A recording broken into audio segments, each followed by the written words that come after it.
Hey, what's up? It's a new day here. It's June 8th.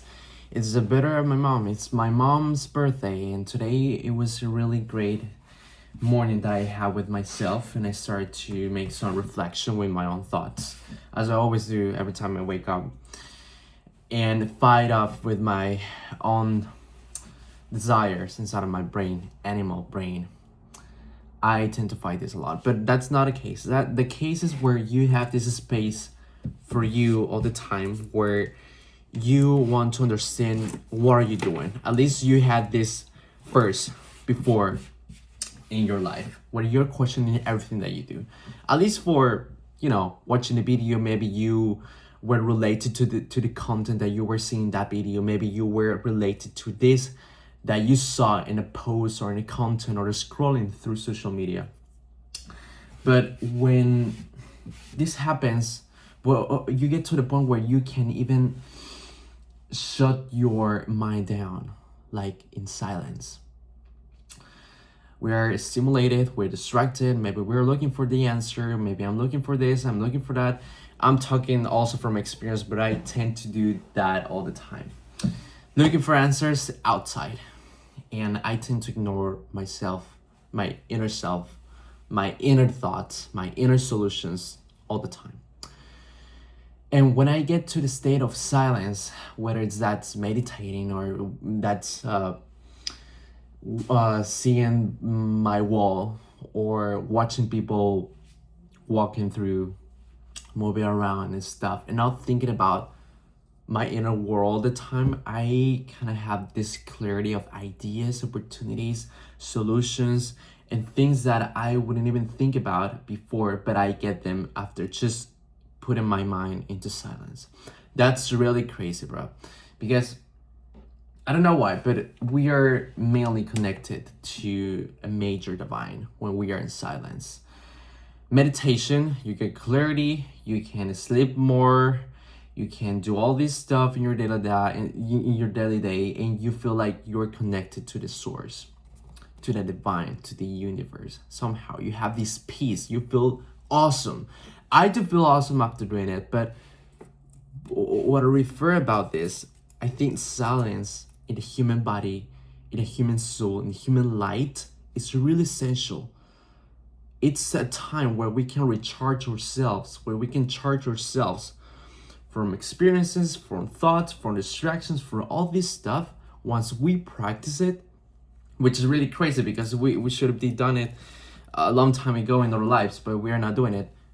It's a really pure clarity that we get into ourselves that I can't even describe it. Which is so crazy. And I recommend you to try this. Just stare at your wall for 20 minutes or 5 minutes or 10 minutes. It's gonna be super painful, but I do this every single time, which is super recommendable, and I suggest you to try it out. Just nothing as distractions, your phone, whatever you want to put it away. Just go and look at your damn wall. That's it. Put a chronometer and put it set it up for 20 minutes or 10 minutes, little by little. 5 minutes you can do it this day, 20 minutes you can do the other day, and 30 minutes that's the maximum. But at least you are giving action. That's what it matters. So silence isn't everywhere. I think it's a super indispensable thing in the human brain, in the human health. Also represented as fasting in the mind and therefore food. When we fast, we let the body repair itself. I've been doing it. I feel great in terms of my gut, because I've been putting the overconsumption of food my entire life as a standard, as something normal. And when I let my body rest by not eating for a temporal amount of time, I also get clarity of energy and insane amount of energy, for real. But I'm talking about just putting your mind in silence, mentally speaking. I could be talking about fasting later on in my channel, but when it comes about you not being distracted, you maybe just out of your computer, out of your laptop, tablet, whatever, even books or whatever. I mean, you can replace that, but it's not recommendable for you with something else. You just have to do bored. You just have to be bored. Bored. It's gonna be painful. It's gonna be like you're killing yourself somehow. It's gonna be super uncomfortable. But what about embracing the uncomfortable? People don't like to embrace uncomfortable. Sometimes I speak for myself. I don't like to embrace uncomfortable. The uncomfortable. It's super uncomfortable. But think about it. When we do something uncomfortable, we receive expensive dopamine. You want to be expensive? You consider yourself cheap. You want to be cheap? You want to be a cheap dude?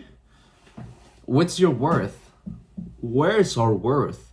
So when we are distracted, we let anybody else, we let other people just have a command in control with us. We let them the control. We give them the control. That's it. Sorry, sometimes my English is kind of broken, but forget that. And yeah, I recommend you to try it out. Just go to a park, watch the sun even, stay with yourself, with your own thoughts. At the beginning, it's gonna be super noise inside your brain, inside your mind. You're gonna feel like you're having this, I had this connection, I had this experience before, so I couldn't know, I didn't know how to describe it, because I feel like you feel like a television, like TV, it's like kind of like that, but that's pretty normal at the very beginning. So I tend to just, every single morning, I tend to sit in this chair and just kind of not even meditate fully, but just try to be with my thoughts, what's going on with my brain, what's going on inside of me, because I'm so up with looking outside TikTok for answers, for phrases, for whatever. But I found this really, really good, really good. And I think it's needed for your own health. To just be in silence. A lot of practices, a lot of religions, a lot of monks were doing it for a reason. And I think it's mandatory for us to practice if you want to stand out in life. That's it. That's the message. Hope you get it. Enjoy your day. I love you so much.